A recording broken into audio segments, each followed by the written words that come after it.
Start है ठीक। तो देखिए आज हम लोगों को पढ़ना क्या है, हिस्ट्री में कहाँ तक चला था।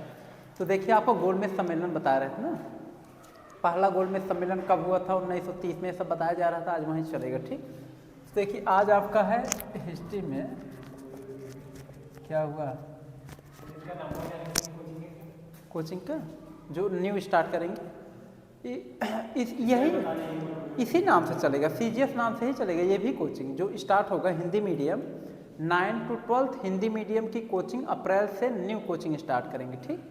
उसमें जो कोचिंग का नाम रहेगा वही यही रहेगा, CGS चंदन ग्लोबल स्टडी के नाम से चलेगा कोचिंग ठीक। अप्रैल से स्टार्ट होगा ये कोचिंग, जानते रहेगा 1 अप्रैल। हाँ देखिए ये जो है मान के चलिए 10-11 अप्रैल से लगभग स्टार्ट करेंगे ये कोचिंग जो स्टार्ट करेंगे। इसके पहले मान लीजिए अभी तो क्लासेज वगैरह बनाना है तब ठीक, क्लास वाला सब मेंटेन करवा दे, डेस्क बेंच वगैरह मंगा देना है पूरा, मतलब क्लियर बोर्ड वगैरह नए नए मंगवाएंगे। एक ये हो गया, 3 बोर्ड और मंगवाएंगे क्योंकि 4 क्लासेज चलेंगे। मान लो एक बोर्ड ये भी रहेगा चलेगा अपना, इसको 9th में कर देंगे, 3 बोर्ड नया मंगवा लेंगे। तो 3 बोर्ड ऐसे क्लास में मतलब 4 बोर्ड चाहिए ना, मिला जुला कर 4 क्लास चलेगा 9 से 12 तक, तो 3 बोर्ड और मंगवाना है, लगवा दी जाएगा, सब मेंटेन हो जाएगा। और बीच में देख लो, बीच में ऐसे एल्युमिनियम का सीट इतना ऊंचा ऊंचा लगवा दिया जाएगा। इसमें 3 क्लास बनेगा इतने बड़े, यानी हॉल में 3 क्लास, और एक ऑफिस को लेकर के 4 क्लास हो गए तो मैनेज हो जाएगा। देखिए तो हिस्ट्री में आज कहाँ पढ़ना है, आज गोलमेज सम्मेलन से ही हम लोग स्टार्टिंग करते हैं। तो ध्यान सुनिएगा बच्चों, देखिए जो पहला गोलमेज सम्मेलन हुआ था, प्रथम गोलमेज सम्मेलन, प्रथम गोलमेज सम्मेलन, जो पहला गोलमेज सम्मेलन हुआ था कब हुआ था 1930 में। कब हुआ था 1930 में। जो सेकेंड गोलमेज सम्मेलन हुआ था बच्चों वो हुआ था 1932 में। जो सेकेंड गोलमेज सम्मेलन हुआ था, इसी सेकेंड गोलमेज सम्मेलन में ये बात चल रहा था कि दलितों को पृथक निर्वाचन क्षेत्र देने की बात चल रहा था, पृथक निर्वाचन क्षेत्र। तो इसके लिए गांधी जी को बुलाया गया था लंदन में। उस समय भारत का वायसराय इरविन था, इरविन ने गांधी जी से कहा कि आपको लंदन बुलाया जा रहा है, जाइए। तो गांधी जी उस समय गए थे लंदन, वहाँ BR अम्बेडकर, डॉक्टर भीमराव अम्बेडकर पहले से वहाँ थे। तो अंग्रेज कह रहे थे कि दलितों को हम पृथक निर्वाचन क्षेत्र देंगे। इसका मतलब होता है कि जैसे कि दलित जो है एक ऐसा क्षेत्र दलितों को दे देंगे कि उस क्षेत्र में केवल दलित रहेंगे उस क्षेत्र की तरफ, और उस क्षेत्र से केवल दलित ही चुनाव लड़ सकते हैं और कोई नहीं लड़ सकता। तो अंबेडकर साहब, अंग्रेजों ने जब ये प्रस्ताव रखा तो अंबेडकर ने कहा हाँ बिल्कुल सही है, बिल्कुल पृथक निर्वाचन क्षेत्र मिलना चाहिए दलितों को। तो महात्मा गांधी जी को लंदन बुलाया गया। तो महात्मा गांधी जी दूसरे के गोलमेज सम्मेलन में गए। तो इन्होंने जब दूसरे गोलमेज सम्मेलन में गए थे तो महात्मा गांधी जी जिस जहाज से गए थे लंदन, उसका नाम था यस राजपूताना जहाज ठीक। तो इसके पहले वीडियो में बताएं, हल्का सा समझाते हुए आगे बढ़ते हैं। तो जब ये लंदन में गए तो उस समय वहाँ पे जो गोलमेज सम्मेलन चल रहा था, वहाँ पे 2 जैसे वहाँ के जो प्राइम मिनिस्टर थे और वहाँ के प्राइम मिनिस्टर और वहाँ का एक विपक्ष का नेता दोनों बैठे थे। जो विपक्ष का नेता वहाँ पे था उसका नाम था विंस्टन चर्चिल। क्या नाम था? Winston Churchill. और वहाँ के एक प्राइम मिनिस्टर भी वहाँ बैठे थे उस समय। तो जब गांधी जी पहुँचे तो गांधी जी अपने इंडिया की स्टाइल में जैसे कपड़ा पहना जाता है वो जैसे पहनते हैं, साफ का ऊपर लपेटते हैं, वैसे लपेट के गए थे। तो विंस्टन चर्चिल इनको देखकर कहा कि तन को ढकने के लिए कपड़े नहीं हैं, मतलब इनका मजाक बनाया, वो मजाक इनका बना दी। कहा कि तन को ढकने के लिए कपड़े नहीं हैं। और विंस्टन चर्चिल ने इनको कहा कि उस समय इनको एक उपाधि दी है महात्मा गांधी को। विंस्टन चर्चिल ने महात्मा गांधी को कहा कि अर्धनग्न फकीर इनको कहा ये एक ऐसे फकीर है जो कि अर्धनग्न है, मतलब आधा नंगा आधा ढका। तो कहा अर्धनग्न फकीर की उपाधि इनको दिया, किसको? महात्मा गांधी को। उसके बाद महात्मा गांधी जी जब सम्मिलित हुए द्वितीय गोलमेज सम्मेलन में, तो उसमें अंग्रेजों ने इनके सामने प्रस्ताव रखा कि देखिए गांधी जी, हम दलितों को पृथक निर्वाचन क्षेत्र देना चाहते हैं। अंबेडकर जी समर्थन कर रहे हैं, आपकी क्या राय है? गांधी जी ने कहा कि हम इसका समर्थन नहीं करते हैं।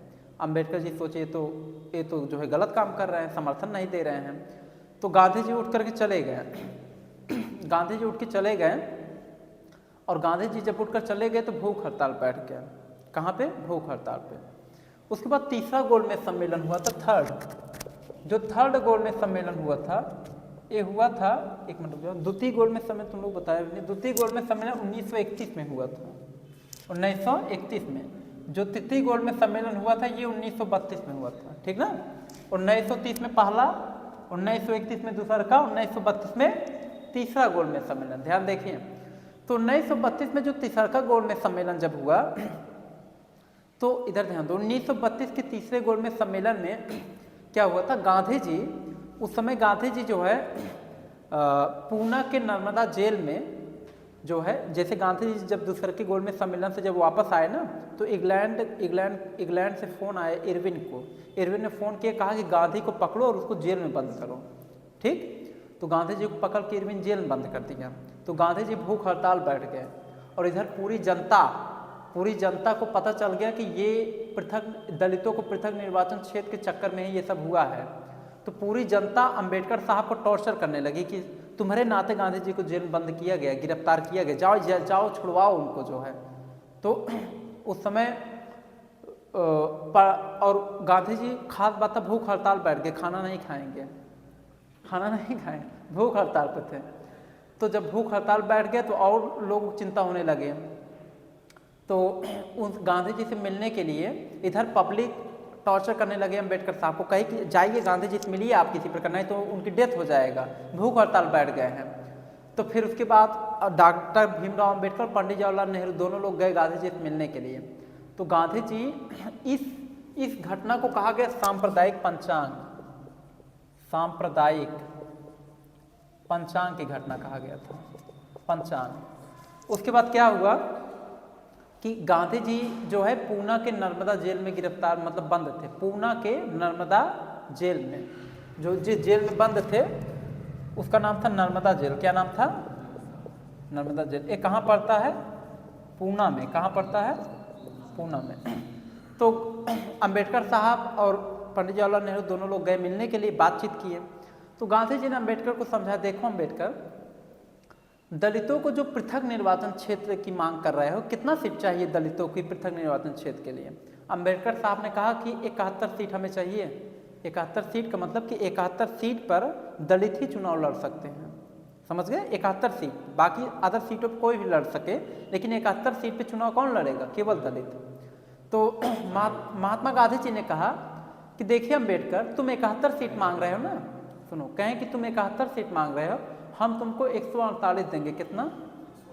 देखिए, कहें कि तुम 71 मांग रहे हो ना, हम तुमको 148 सीट देंगे, इतना सीट देंगे तुम्हें, चिंता ना करो, 148 सीट दे रहे हैं। दलितों को तुम 71 सीट मांग रहे थे, हम तुमको 148 सीट दे रहे हैं। दलितों की, दलित इतने सीट पे चुनाव लड़ेंगे, इतने सीट पे, इतना सीट पे कोई अदर नहीं लड़ेगा, केवल कौन लड़ेगा? दलित ही इतने सीट पे चुनाव लड़ेंगे। अंबेडकर साहब कहे, अरे यार गांधी जी तो मतलब कि गजब के इंसान है यार, सच में ये तो जो है दलितों की जान लो भगवान एक प्रकार के हम, कई देखो दुगुना दे दिए। अच्छा, गांधी जी ने कहा, देखिए अंबेडकर, अंग्रेजों ने कहा कि 71 सीट दलितों को अंग्रेज दे रहे हैं और तुम भी मांग कर रहे हो 71 सीट का, वो भी पृथक निर्वाचन क्षेत्र। पृथक निर्वाचन क्षेत्र का मतलब कोई खास एरिया जहाँ से केवल दलित चुनाव लड़ेंगे, खास एरिया जहाँ दलित ज़्यादा रहेंगे। और हम क्या करें, हम 148 सीट दे रहे हैं, इसमें पृथक निर्वाचन क्षेत्र नहीं रहेगा, हम दलितों को संयुक्त क्षेत्र देंगे। संयुक्त क्षेत्र का मतलब है कि भारत में कहीं पूरे भारत से जो दलित है 148 सीट पे चुनाव लड़ सकता है, 148 सीट पे चुनाव लड़ सकता है। हम पूरे भारत के संयुक्त क्षेत्र दे रहे हैं। क्या दे रहे हैं? संयुक्त क्षेत्र, ठीक ना? कौन सा क्षेत्र दे रहे हैं? संयुक्त क्षेत्र, समझ गए? और ये कैसा क्षेत्र है? ये पृथक निर्वाचन क्षेत्र था। ये कैसा क्षेत्र दिए? संयुक्त क्षेत्र, मतलब पूरे भारत से दलित 148 सीट पर चुनाव लड़ सकते हैं। अंबेडकर साहब ने कहा, वाह, महात्मा गांधी जानो भगवान एक प्रकार के दलितों के हैं, मसीहा जान लीजिए है, ये तो हमसे भी ज़्यादा सोच रहे हैं दलितों के बारे में। अंबेडकर जी मान गए महात्मा गांधी जी की बात। तो जब गांधी जी की बात अंबेडकर जी मान गए, तो इस समझौता को कहा गया पूना पैक्ट, पूना समझौता। क्या कहा गया? देखो पूना में हुआ था ये समझौता, इसलिए इसको कहा गया पूना समझौता। कौन समझौता? पूना समझौता। इंग्लिश में कहा गया पूना, हाँ, इंग्लिश में कहा गया Poona pact, Poona pact, English में पूना पैक्ट कहा गया, ठीक। उसके बाद क्या हुआ कि जब पूना समझौता हुआ, पूना पैक्ट हुआ, छोड़िए उससे, जो ड्रॉप कर दे उनकी बात छोड़िए। देखिए पूना समझौता होने के बाद अब क्या हुआ, इधर ध्यान से, ये जब पूना समझौता हुआ, पूना समझौता होने के बाद, पूना पैक्ट होने के बाद बता दें कि इधर मोहम्मद अली जिन्ना, इसका पूरा नाम था मोहम्मद अली जिन्ना, इसकी पूरी सोच थी कि हम जो है मुस्लिमों के लिए एक अलग राष्ट्र बनाएंगे, एक अलग देश बनाएंगे। तो इसने जो है एक पार्टी बनाया था जिसका नाम था मुस्लिम लीग। क्या नाम था? मोहम्मद अली जिन्ना, जिन्ना ने एक पार्टी बनाया था, क्या नाम दिया था? मुस्लिम लीग। ये मुस्लिम लीग नाम की एक पार्टी बनाया था। क्या हुआ था? 1939 की डेट है बच्चों, 1939 में, 1939 में, ठीक। 1939 में हुआ था प्रांतीय चुनाव हुआ। क्या हुआ? प्रांतीय चुनाव हुआ। 1939 के प्रांतीय चुनाव में क्या हुआ था कि लगभग बता दें 1939 में प्रांतीय चुनाव हुआ, जिसमें 10 सीटों में से इसमें 10 सीटों में से 8 सीट जो है कांग्रेस जीती थी। कौन जीता? कांग्रेस। और इसमें से 2 सीट जिन्ना जीता था। कौन जीता था? जिन्ना जीता था। समझ गया? 2 सीट कौन सा था? एक पंजाब, दूसरा है सिंध का क्षेत्र, पंजाब सिंध, जिन्ना जीत गया, ठीक। उसके बाद क्या हुआ, जब 2 सीट जिन्ना जीत गया तो जिन्ना की पूरी मकसद था कि हम एक अलग राष्ट्र बनाएंगे, ठीक। और अंग्रेज इसको चढ़ाए भी थे, ठीक ना। उसके बाद हुआ क्या, 1940 का डेट आया, 1940 में आपको पता है कि जो सेकेंड वर्ल्ड वार हुआ था 1939-1945 तक हुआ था। तो 1940 का डेट है। 1940 में भारत का उस समय एक वायसराय था जिसका नाम था लॉर्ड लिनलिथगो। वायसराय मतलब कि वो भारत को कंट्रोल करता था पूरा, वो मेन था। तो लॉर्ड लिनलिथगो उस समय भारत का वायसराय थे, मेन था। तो इसने क्या किया, भारत में एक प्रस्ताव लाया जिसका नाम दिया अगस्त प्रस्ताव। अगस्त प्रस्ताव भारत में लाया। अच्छा, इसका मतलब क्या था? देखिए, सेकेंड वर्ल्ड वार आपका स्टार्ट हुआ था 1939-1945 के बीच में, 6 साल चला था second world war. Second world war में जर्मनी का जो तानाशाह था हिटलर, अंग्रेजों की बड़ी पिटाई कर रहा था, इंग्लैंड को दौड़ा कर पीट रहा था। इंग्लैंड पूरा परेशान थे, किससे? जर्मनी के हिटलर से परेशान थे। तो उसके बाद क्या हुआ, इंग्लैंड वालों ने सोचा एक काम करें, सेकेंड वर्ल्ड वार में लड़ने के लिए कुछ सेना भारत से भी ले लें। तो अंग्रेजों ने कम से कम 3 लाख सैनिक, अंग्रेजों ने कहा कि भारत से हम 3 लाख सैनिक लेंगे सेकेंड वर्ल्ड वार में लड़ने के लिए। अगर हम लोग सेकेंड वर्ल्ड वार में आप 3 लाख सैनिक अगर हमें देते हैं लड़ने के लिए, तो हम क्या करेंगे, भारत में एक प्रस्ताव लाएंगे जिसका नाम है अगस्त प्रस्ताव, ठीक। अगस्त प्रस्ताव का मतलब ये है बच्चों कि हम भारत को डोमिनियन स्टेट देंगे। डोमिनियन स्टेट का मतलब है कि स्टेट का पूरा प्रभुत्व भारत के लोगों के पास रहेगा। तो नेहरू जी ने कहा हमें डोमिनियन स्टेट नहीं चाहिए, हमें पूर्ण स्वराज चाहिए, पूर्ण स्वराज, पूरी तरीके से भारत अब हमारा हो जाना चाहिए। समझ गया? अब अंग्रेजों का नहीं जान लीजिए। तो क्या हुआ, अंग्रेजों ने ये कहा कि हमें 3 लाख सैनिक कम से कम हम लेंगे भारत से लड़ने के लिए। किससे? सेकेंड वर्ल्ड वार में जर्मनी से लड़ने के लिए, हिटलर से लड़ने के, ठीक। मतलब सेकेंड वर्ल्ड वार जीतने के लिए हम लोग भारत से 3 लाख सैनिक लेना चाहते हैं।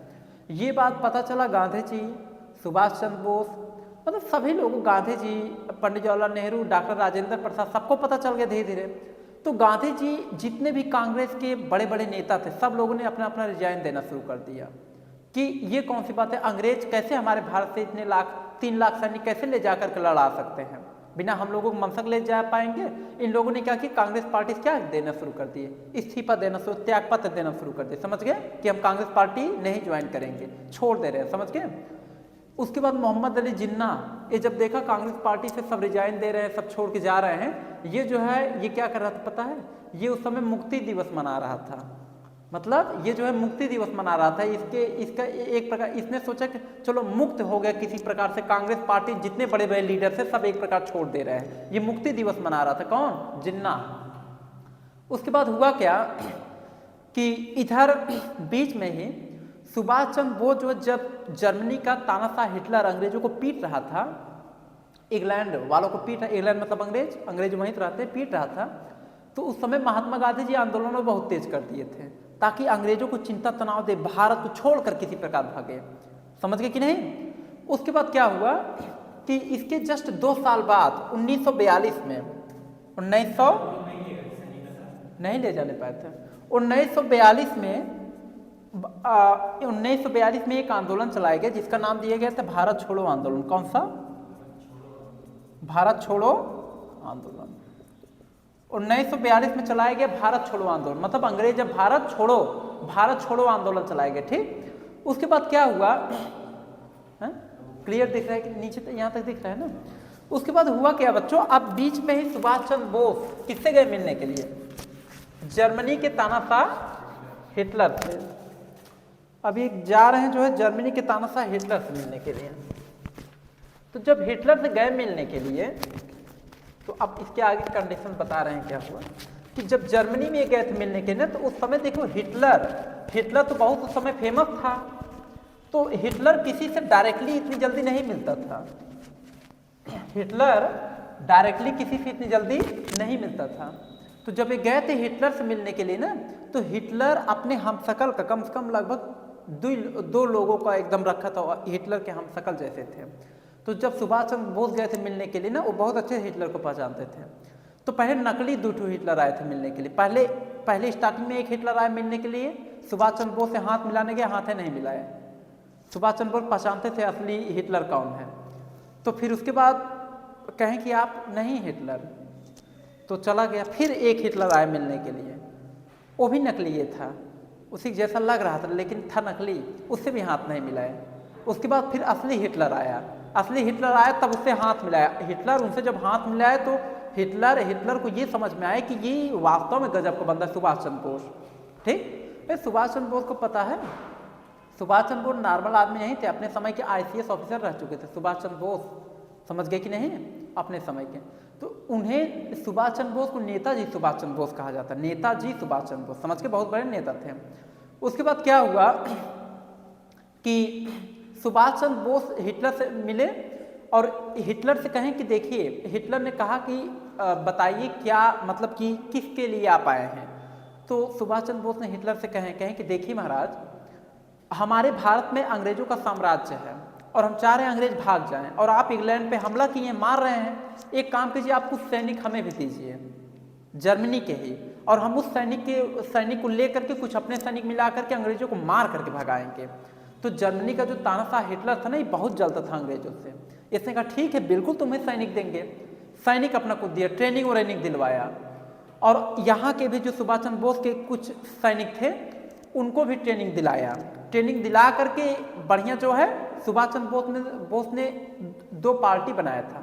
एक पार्टी बनाया था फॉरवर्ड ब्लॉक, क्या बनाए थे, लिख देते देखो, सुभाष चंद्र, हाँ, सुभाष चंद्र बोस ने 2 पार्टी बनाए थे। एक का नाम दिया था फॉरवर्ड ब्लॉक, पहले का नाम था फॉरवर्ड ब्लॉक, और दूसरे का नाम है आजाद हिंद फौज। आजाद हिंद फौज, फॉरवर्ड ब्लॉक और आजाद हिंद फौज, दो संगठन इन्होंने बना रखा था। समझ गए कौन कौन सा, आजाद हिंद फौज और क्या बनाया था, फॉरवर्ड ब्लॉक। अब उसके बाद क्या हुआ कि इधर बीच में ही गांधी जी को पता था इस समय सेकेंड वर्ल्ड वॉर चल रहा है, अंग्रेज पिट रहे हैं। ठीक, तो इस समय भारत में आंदोलन तेज कर दिए। गांधी जी उस समय क्या किए भारत में पता है, इन्होंने एक व्यक्तिगत सत्याग्रह भारत में चलवाए थे। व्यक्तिगत सत्याग्रह की खास बात ये था कि जैसे व्यक्तिगत सत्याग्रह का मतलब ये था बच्चों कि जैसे कोई एक ऐसा क्रांतिकारी, कोई एक ऐसा लीडर जो अंग्रेजों के खिलाफ भड़काऊ भाषण दे सके, उसको तैयार करके उसको मंच पे लाते थे बोलने के लिए अंग्रेजों के खिलाफ, ताकि अंग्रेज उसको गिरफ्तार करके जेल में ले जाए और महात्मा गांधी फिर उसको जाकर छुड़ा लेते थे। समझ गए? तो पहले जो व्यक्तिगत सत्याग्रह के जो पहले व्यक्तिगत सत्याग्रह के जो पहले लीडरशिप के तौर पे माने जाते हैं, उनका नाम था विनोबा भावे। क्या नाम था? विनोबा भावे। तो गांधी जी ने भारत में एक स्टार्ट किया था, कौन सा सत्याग्रह? व्यक्तिगत सत्याग्रह स्टार्ट किए थे। ठीक, इसके सबसे पहले कौन बनाए गए थे? विनोबा भावे। कौन बनाए गए थे? विनोबा भावे। अच्छा, विनोबा भावे आए, मंच पे आए, इन्होंने अंग्रेजों के खिलाफ एकदम भड़काऊ भाषण दिया। अंग्रेज सुने, कहे अरे बहुत खतरनाक आदमी, इसको पहले पकड़ के गिरफ्तार बंद करो, अब तक कहाँ छुपा था ये। पकड़ करके इनको गिरफ्तार कर लिए, जेल में बंद कर दिए। गांधी जी एडवोकेट थे, गए लड़ करके छुड़ा लिए इनको। ठीक, उसके बाद फिर दूसरे जो सत्याग्रही व्यक्तिगत सत्याग्रह बनाए गए थे, वो पंडित जवाहरलाल नेहरू बनाए गए थे। कौन बनाए गए थे? नेहरू। पंडित जवाहरलाल नेहरू बनाए गए थे। ठीक, अच्छा, सबको पता था कि हम लोग भड़काऊ भाषण देंगे, अंग्रेज गिरफ्तार करेंगे, फिर गांधी जी छुड़ा लेंगे। तो क्या दिक्कत है? भड़काऊ भाषण तो ये भी पंडित जवाहरलाल नेहरू भी भड़काऊ भाषण दे रहे थे। यहाँ लिख दे जवाहरलाल नेहरू, पंडित जवाहरलाल नेहरू भड़काऊ भाषण दे रहे थे। उसके बाद हुआ क्या? इनको भी पकड़कर जेल बंद किया गया, फिर गांधी जी गए छुड़ा के लेकर चले आए। ये लोग सोचे कि अब क्या दिक्कत है, जब डरने की क्या बात है, गांधी जी अपने साथ हैं, हम लोग भड़काऊ भाषण देंगे, गांधी जी आएंगे छुड़ा कर ले जाएंगे। समझ गए कि नहीं? उसके बाद हुआ क्या? ये व्यक्तिगत सत्याग्रह चला। बाद में यही व्यक्तिगत सत्याग्रह को जो है धीरे धीरे चेंज करके इसका नाम रखा गया दिल्ली चलो आंदोलन। क्या रखा गया था? दिल्ली चलो आंदोलन। दिल्ली चलो आंदोलन। ठीक, उसके बाद धीरे धीरे ये एकदम बढ़ता गया कहानी। अब अंग्रेज एकदम परेशान होते चले गए। ठीक, उसके बाद क्या हुआ कि आपका जो है देखा गया 1942 में जब चला भारत छोड़ो आंदोलन। ठीक, उसके बाद अंग्रेज पूरी तरीके से एकदम परेशान हो गए थे। अंग्रेजों ने सोचा क्या करें यार, मतलब कि कैसे अब भारत में कब्जा कीजिए। इधर सेकेंडो वर्ल्ड वार चल रहा है, जर्मनी का तानाशाह हिटलर दौड़ा के इधर पीट रहा था। समझ गए? उधर जापान भी सेकेंड वर्ल्ड वार में कूद गया था। तो उस समय सुभाष चंद्र बोस गए थे जापान से दोस्ती किए थे सुभाष चंद्र बोस। तो सुभाष चंद्र बोस को जापान से जब दोस्ती किए थे, सुभाष चंद्र बोस को ना जापान ने ना 2 द्वीप ऐसे जान लो एक प्रकार गिफ्ट के तौर में दे दिया था, जो जिसका नाम है जो है अंडमान निकोबार। जान रहे हो ना, ये 2 द्वीप वही दिए था। कौन? जापान ने, नहीं तो कब्जा कर लिया था। समझ गए कि नहीं? तो बता दें कि जापान से भी कुछ सहायता मांगे थे, जापान ने भी इनको सहायता दिया, सुभाष चंद्र बोस को इनको सहायता दिया। कहा कि मतलब कि अंग्रेजों को भारत से भगाने में जापान ने भी इनकी हेल्प किया था। हाँ, उसके बाद हुआ क्या पता है? बता दें कि उसके बाद क्या हुआ कि जापान बहुत उछल रहा था। समझ गए? तो उछल रहा था सेकेंड वर्ल्ड वार में। अमेरिका के एक शहर था जिसका नाम था पर्ल हार्बर। क्या नाम था? Pearl Harbor. ठीक, वो शहर इतना इंडस्ट्रियल फील्ड था ना, इतना डेवलप हो रहा था उस शहर का, इंडस्ट्री के फील्ड में इतना ज़्यादा डेवलप कर रहा था। तो बता दें कि जापान भी उस समय इंडस्ट्री फील्ड में डेवलपिंग कर ही रहा था। जापान ने देखा कि अमेरिका का ये जो पर्ल हार्बर शहर है, ये तो बहुत विकास कर रहा है, बहुत डेवलप कर रहा है, इकोनॉमिकल ग्रोथिंग इसकी अच्छी हो रही है। समझ गए? बिजनेस फैक्ट्री इंडस्ट्री खूब लगे थे। इसने क्या किया पता है? वहाँ पे कई सारा फाइटर जेट ला करके ना पूरा तबाह कर दिया इंडस्ट्री उसका। अमेरिका बौखला गया। अमेरिका ने कहा इसको छोड़ेंगे नहीं जापान को। तो उसके बाद अमेरिका ने पहले बनाया परमाणु बम। समझ गए? परमाणु बम। उसके बाद परमाणु बम अमेरिका बनाया, पहले परमाणु बम संपन्न बना अमेरिका। 1 साल लगा उसको परमाणु बम बनाने में। उसके बाद फिर टेस्ट किया, परीक्षण किया। उसके बाद फिर जापान के नागासाकी और हिरोशिमा पे 2 परमाणु बम अटैक किया था। 2 परमाणु बम, पहला अटैक किया, फिर दूसरा का अटैक किया। समझ गए? 2 दिन के गैपिंग में अटैक किया 2 परमाणु बम। जब नागासाकी हिरोशिमा पे, एक नागासाकी पर और एक हिरोशिमा पर 2 परमाणु बम अटैक किया था। समझ गए? Atom bomb. उसके बाद बता दें कि जापान पूरा घुटने टेक दिया, पूरा एकदम खंखर हो गया था उसका, जान लीजिए तबाही पूरी एकदम मच गई थी उसके कंट्री में, पूरा रेडिएशन फैल गया था। समझ गए?